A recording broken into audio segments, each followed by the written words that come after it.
who were the backups last year? There was two of them, right? And neither of them and also were meaningful. Des Bryant, he was out for the majority of the season last year also. Yeah. So like I said, I do understand, but the third string needs reps, and the quarterback needs more reps than they're going to give the first team. And I think if you have an unproven quarterback, look, if your guy is Tom Brady, if your guy is Ben Roethlisberger, if your guy is maybe even Tony Romo, right? Okay. Like statistically speaking, if that's your guy and you have your guy, you protect him, you leave him in for the snaps with the first team, you get him out. But if it's some rookie kid who still has a whole lot to prove that he can play at the NFL level, you cannot just keep him in for 5, 6, 10 snaps and pull him, because you need to know if he can face it. Well, see, this is what I would, and maybe I'm a little off kilter here by doing this, but what I would have done, I would have ran Sam Bradford out there for the first, I guess he played 2 series probably. Okay. That's usually what they do week 1 of the preseason season. After that third series, I would have kept my line out there. I probably would have kept my line out midway through the second quarter. But then I would have ran Carson Wentz out there. Put him as my number 2, then as my number 3. Once I go into halftime, I'm going to run my number 3s out there. Then that's where I would put Chase Daniels. Here's the real question. The only place there'd really be a coaching error, like something glaring to me, is if the defense was still the ones of the other team. Right? Like if your third string line is going up against the Von Millers of the world or whoever, right, like right. if it's the tier 1 defense versus your third string line, just know someone's going to get hurt. But if it was 3s on 3s, like those guys should be at the level where they're doing their job, and you either have to take that risk or these guys cannot be on your team. Well, in the audio we heard, I don't know if that was a line mix or did someone miss a read there. I mean, something was missed. And I understand if it's week 2, week 3, week 4 of the NFL season, but first game preseason doesn't make sense to me. But you're gonna get more misses first game preseason than you're gonna get anywhere else, and someone's got to be back at quarterback. What do? You just leave them all out there and you run the Wildcat? I mean, come on, like is that a realistic option? Well, my option is put Chase Daniels back there, who probably knows a little bit more than Carson Wentz coming from North Dakota State. But it doesn't matter as a quarterback what you know if you're hit weak side, blind side, without ever seeing it coming, or you're just speared, Like, worst case, you get rid of the ball, you still get hit, Can you change? Maybe Chase Daniels is a little more durable. That's maybe the gamble you take. Yeah, that's the gamble I take. Like I said, I don't see like a glaring error. I understand like the worry, especially because there's so few good quarterbacks in the NFL, and if yours is anywhere decent or it has a chance to be decent, you need to do what you can to protect your investment. But it's too early on these guys to say. I mean, that's like when these quarterbacks went so early, I wasn't really sold on Goff. I wasn't really sold on Wentz. None of these guys to me, like I think last year's class with Mariota and Winston has more potential than this particular class. But I mean, everyone was. I think Winston has more potential than. I'm not sold on Marcus Mariota. No one was sold on Russell Wilson, and I'm not a huge Wilson fan. Like, right. He's in a great system that really highlights his strengths. Exactly, and he does. I mean, he had beast mode to lean on for the entire. But that being said, he has done his job, and he has been efficient at it, and he has done everything they've asked him to do, except for, instead of on 4th and 1, don't listen to your offensive coordinator, just hand the ball to Marshawn Lynch. So let's go with another rookie quarterback. Okay. And I don't think I pre-gamed this one at all, but we'll lean back to the Dallas Cowboys. The Dak attack? Well, see, you're not supposed to call him Dak anymore. You're supposed to call him Dakota. Dakota Prescott. Yeah. Wow. I didn't know we had grown up so much over the offseason. He grew up after one game. I mean, everybody's going to put him in the Hall of Fame. He's in the Hall of Fame. He's taking over for Romo. The Dakota attack doesn't really have the same rhyme. No, but Dak Prescott, he had a good game. But once again, to prove my point, he was playing behind a number 1 line. Not the whole time, though. He had the number 1 receiver out there when he tossed that pass out there to Dez. Yes, and he also, but to me, this is obviously a whole nother tangent and topic, right? Uh-huh. But I think that he was impressive with his feet, and he made one really good play that made an impact. He made 3 or 4 good throws. But the majority of it was like his ability to watch a play collapse and then get rid of the ball somewhere. Like it wasn't in like, oh, I have this great pocket presence, like he just was ready to scramble, use his feet, and that's going to be his strength.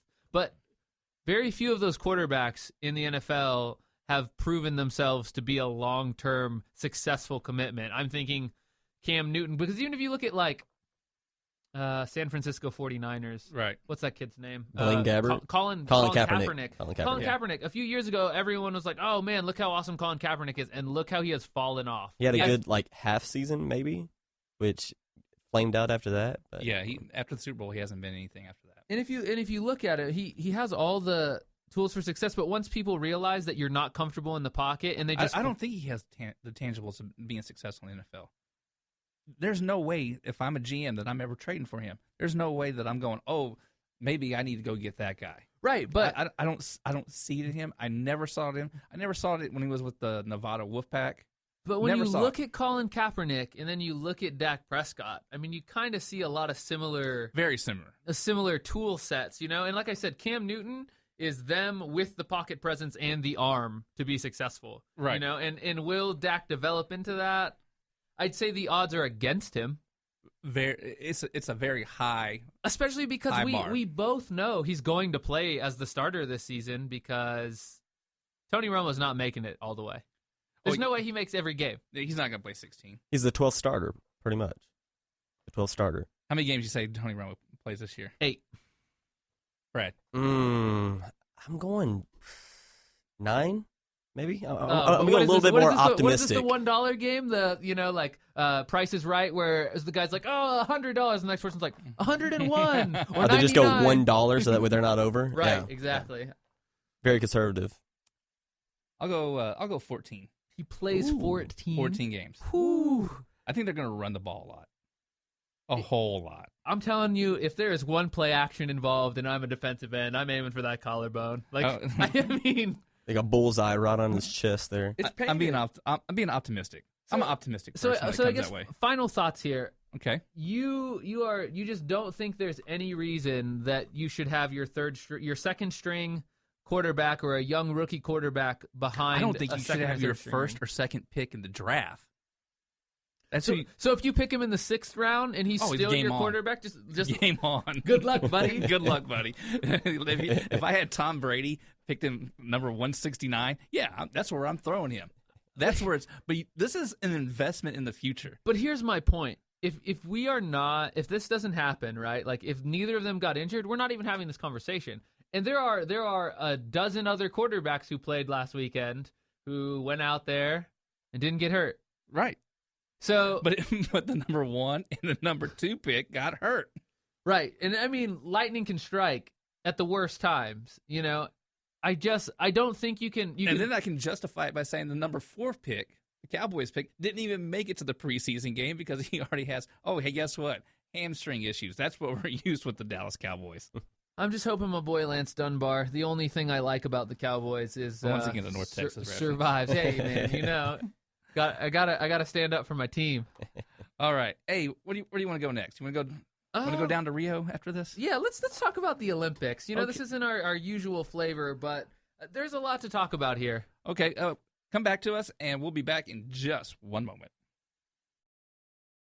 It's summertime again, ladies. Time to break out those sandals and give your toenails a little TLC. The nail technicians at Friendly Nails in Cleburne, Texas are ready to provide you with professional and friendly service. From manicures to pedicures and a variety of specialized services such as acrylic nails, facials, and waxing. Custom designs and a variety of stones to accent your nails are also available. The technicians at Friendly Nails are all licensed and trained in the latest technology and have experience applying every kind of polish on the market. So stop by and be treated like royalty. Relax in their massage chairs and unwind. Full body massage therapy is also available by appointment only. For all you guys wanting to give your special lady a little treat, $50 gift certificates are available now for $40, and anyone who mentions hearing about Friendly Nails on the Gavin Mitchell Show or KLIF will get $10 off any $50 purchase. Friendly Nails is open 7 days a week, Monday through Saturday from 10 a.m. to 7 p.m. and Sundays from 12 p.m. to 5 p.m. Located at 180 North Ridgeway Drive in Cleburne, Texas. Call them at 817-641-3400. Walk-ins or welcome. Do you need residential or commercial roof repairs, maintenance, or replacement in the Dallas-Fort Worth area? J-Bow Roofing has over 35 years of experience in the industry, and they have the know-how to keep you dry and comfortable. J-Bow Roofing also offers a roofing system that is warranted against hail of any size, and this is a no-excuse warranty. J-Bow Roofing doesn't want their customers to cringe every time it hails. They want customers to have complete confidence that their roofing system is going to stand up to the task. Basically, J-Bow Roofing wants to stop the insanity lifetime roofing period. Re-roof once and be done. A J-Bow roof product is aesthetically pleasing and tougher than anything you can find. A J-Bow roof is so nice your neighbors will want it. J-Bow lifetime roofing systems are strong as steel, tougher than hail, and guaranteed. So it'll be the last roof you put on your house. Looking for a price? Get a no-cost, no-obligation quote today at jabeau.com.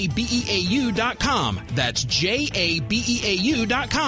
J-Bow Roofing. Your long-term satisfaction is their immediate goal.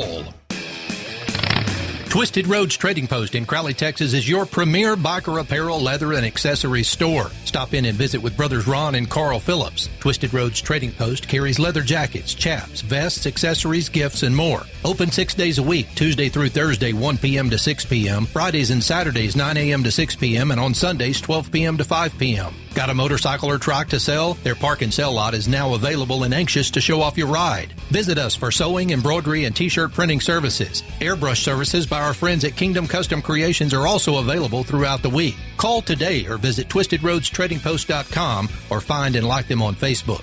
Located west of Crowley on FM 1187, then south on FM 1902. Go 1.3 miles and look for the flags. 817-768-8761. That's 817-768-8761. Twisted Roads Trading Post. If the flags are flying, we're open.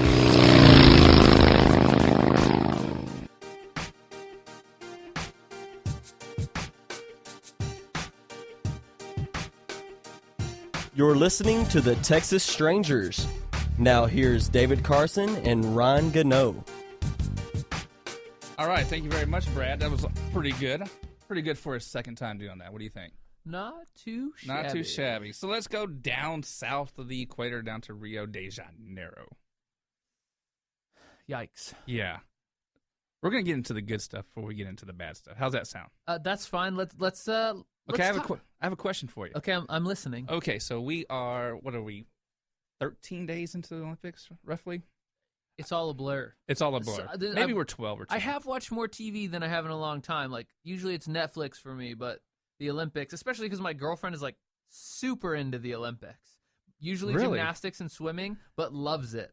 Really? Diana's into the Olympics? Yeah, she absolutely loves it. And for me, this year, it's been jaded by the bad stuff, which we're not getting to yet. Okay. But, so even if I've been doing something else, she's like glued to it. But my wife, Christy, she's into it also. Oh, that's so funny. So it's amazing how Olympics, it really brings out the whole family. It's more of a family thing. It's not the NFL. It's not a Major League Baseball. It's because it only happens every 4 years, at least the Summer Olympics. There is an interesting video that was going around. I don't remember what the guy's name is, but basically he does these videos that are kind of like a parody of culture. Like he has one where it's like if meat eaters were like vegans, and he's done one about the Olympics, and he's talking about how like people only care about these obscure sports every 4 years, and it's kind of true. But usually there's something in these games that gives us a lasting impact. Okay, so the other day I had to work really, really early/late for me, so I was driving home and I was listening to the Mothership,